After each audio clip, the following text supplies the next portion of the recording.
नमस्कार, मैं हूं पवन त्यागी। मोदी सरकार एक बहुत बड़ा फैसला करने जा रही है और वो फैसला ये है कि भारत के अंदर देश की आजादी के बाद वक्फ बोर्ड बनाकर जिस तरह से देश की संपत्ति पर वक्फ बोर्ड ने कब्जा किया हुआ है, अब उसको भारत सरकार, मोदी सरकार वापस लेगी। उसके लिए कानून बनाना पड़ेगा, कानून बदलना पड़ेगा। और इसी कड़ी में एक शुरुआत हो चुकी है। भारतीय जनता पार्टी के राज्यसभा के सदस्य हैं हरनाथ सिंह यादव। उन्होंने बाकायदा राज्यसभा में एक बिल पेश कर दिया है और उसको प्रस्तुत करने के लिए जब मांगा तो बताऊं, विपक्ष ने हल्ला कर दिया। ये विपक्ष की एक सोच बताती है कि किस तरह से तुष्टीकरण में वो डूबे हुए हैं।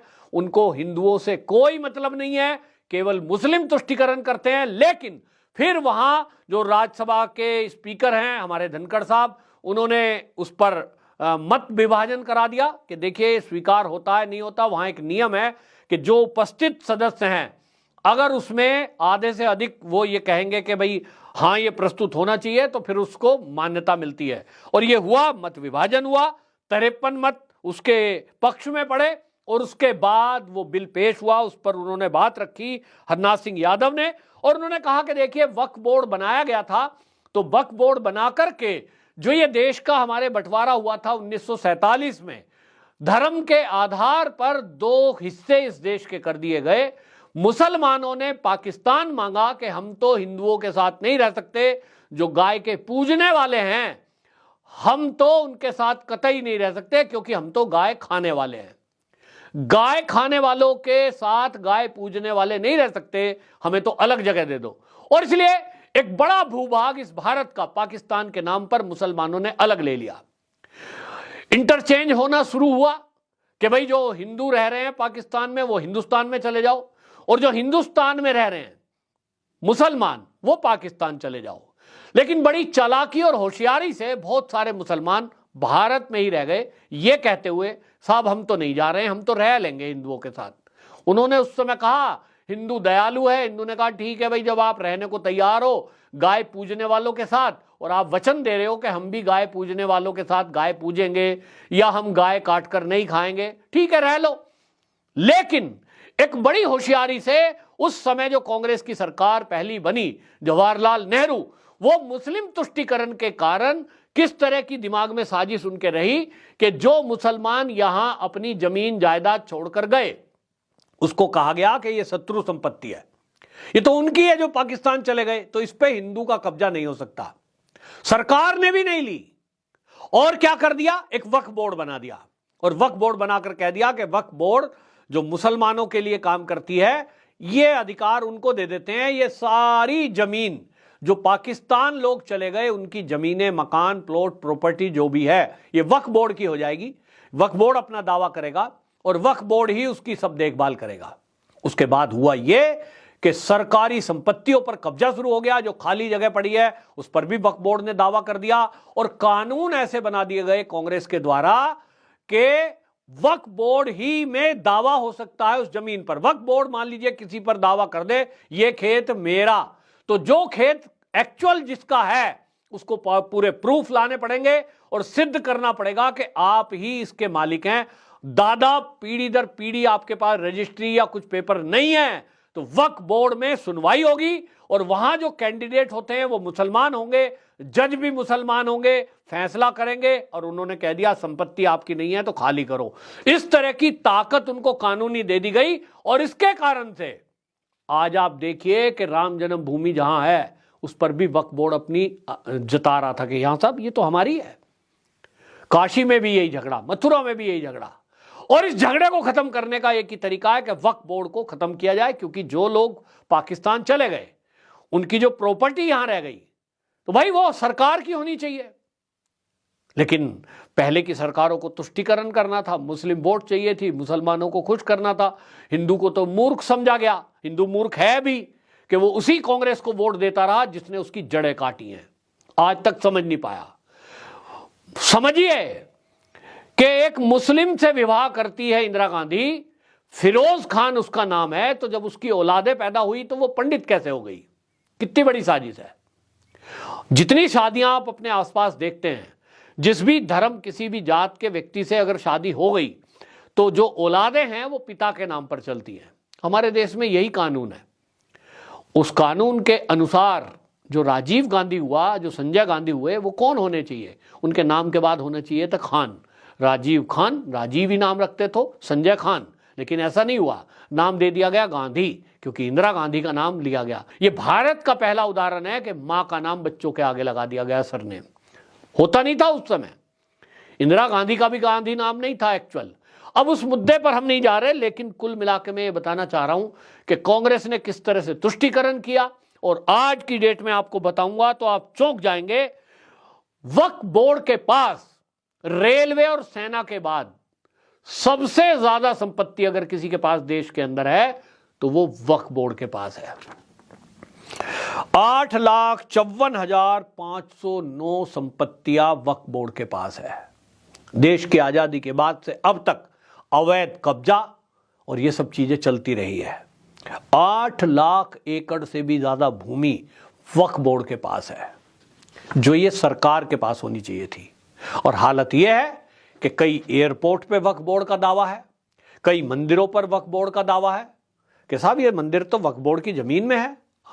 कहीं भी दावा कर सकते हैं, दिखाओ आप कागज। अब मंदिर बना हुआ है 500 साल पुराना, कागज तो है नहीं, तो कहेंगे हटो फिर, ये तो हमारा है, तोड़ो मंदिर। और कोर्ट भी कहता है कि हाँ, जो ये दावा कर रहे हैं वही सही है। सुप्रीम कोर्ट तक कहीं सुनवाई नहीं है, सुप्रीम कोर्ट में चैलेंज नहीं कर सकते आप उनको। ऐसा कानून बना दिया। तो उस कानून को बदलने की मांग चल रही थी, लेकिन अब मोदी सरकार इसको करने जा रही है। इसकी शुरुआत की जा चुकी है, राज्यसभा में प्रस्तुत हो चुका है।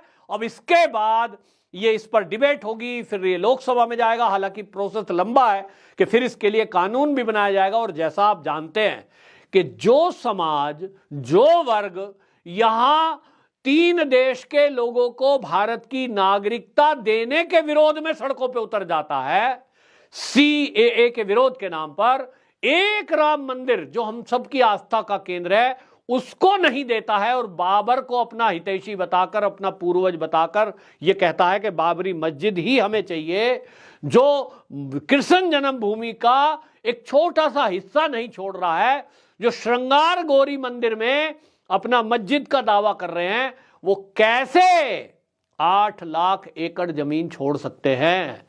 क्वेश्चन मार्क है भाई। नहीं होगा, इतना आसान नहीं है।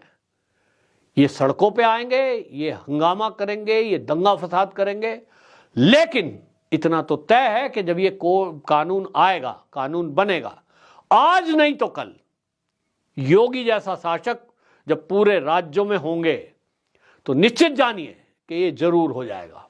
तो एक शुरुआत मोदी सरकार ने की है, इसकी सराहना की जानी चाहिए।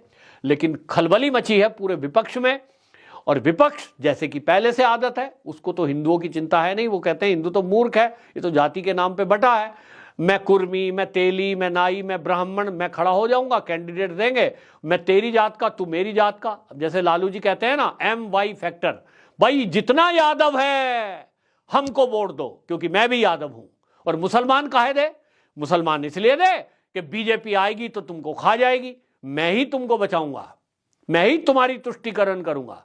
तो MY फैक्टर से वो सरकार बना ले जाते हैं, वो सांसद जिता ले जाते हैं। और इसी तरह जाति के आधार पर बटे हुआ हिंदू उन्हीं लोगों को सत्ता सौंप रहा था 65 साल से, जो उसकी जड़ों में मट्ठा डाल रहे थे, जो 2047 तक इस देश को इस्लामिक राष्ट्र बनाने का सपना देख रहे थे, उन्हीं के साथ खड़े थे। जो ये कहते हैं कि हमारा निर्माण तो हमारी पार्टी का सनातन की समाप्ति के लिए किया हमने, जो ये कहते हैं हिंदुत्व खतरनाक है, जो राहुल गांधी कहता है कि RSS को खत्म करना ही हमारा लक्ष्य है, उसी को हम हिंदू वोट दे रहे हैं कि हाँ RSS को खत्म करो, बजरंग दल को खत्म करो, गाय को खाने वालों को पुष्ट करो, गाय पूजने वालों को जेल में ठूस दो, सनातन धर्म को खत्म कर दो, हिंदुओं को खत्म कर दो। लो, हम तुम्हें वोट देते हैं क्योंकि हम जातियों में बटे हुए हैं। हम मूर्ख हिंदू उसी कांग्रेस को 65 साल सत्ता सौंपते रहे। वक्फ बोर्ड की जमीन बनाकर जिसने भारत की बड़ा भूभाग, सोचिए 8 लाख एकड़ थोड़ी जमीन होती है क्या, उसने मुसलमानों को सौंप दी। हिंदुओं को एक मंदिर नहीं बनाने दिया, जो अयोध्या में प्रभु राम का मंदिर है, कृष्ण जन्मभूमि में मंदिर है। सोचिए कितनी जमीन लगती है उसमें। 10 एकड़, 20 एकड़, 50 एकड़, 100 एकड़। हिंदू को 100 एकड़ नहीं दी इस कांग्रेस ने, मुसलमानों को 8 लाख एकड़ जमीन सौंप दी। यह है कांग्रेस का चरित्र। और आप फिर भी कांग्रेस को वोट देंगे? मुसलमान तो देगा, क्योंकि उसके तो हित के काम किए हैं, उसको तो देना ही चाहिए। बीजेपी को वोट नहीं करता। अभी 5 राज्य के चुनाव हुए हैं, मैंने एक्स पोस्ट पर पोस्ट लिखी थी कि मध्य प्रदेश में जहां मामा मामा करके मामा जी ने इनको सुविधाएं दी सबको, वहां हालत क्या है। मुस्लिम वोट जहां किसी बूथ पर अगर 5000 वोट पड़ी है, बीजेपी को वहां 500 भी नहीं मिली, 10% भी नहीं है। तो मात्र 0.5% वोट आज भी बीजेपी को मिलता है। मुसलमान को समझ में आता है कि यह पार्टी वो है जो हिंदू के लिए काम कर रही है। हिंदू को समझ में नहीं आता कि यह बीजेपी वो पार्टी है जो तुम्हारे लिए ही बनी थी, तुम्हारे ही लिए काम कर रही है। और इसीलिए हिंदू पिटता है और मरता है और पलायन करता है। लेकिन अब भारतीय जनता पार्टी ने जो शुरुआत की है वक्फ बोर्ड एक्ट को ला करके, इसमें वक्फ बोर्ड ये कहा, वक्फ बोर्ड निरसन विधेयक 2022। अब ये वक्फ बोर्ड जो इसमें निरस्त किया जाएगा, इसका विधेयक आया, आप देखेंगे आगे क्या चलेगा। लेकिन बहरहाल शुरुआत तो एक मोदी सरकार ने कर ही दी है। आपकी क्या राय है इस बारे में, जरूर अपना कमेंट बॉक्स में रखें। वंदे मातरम।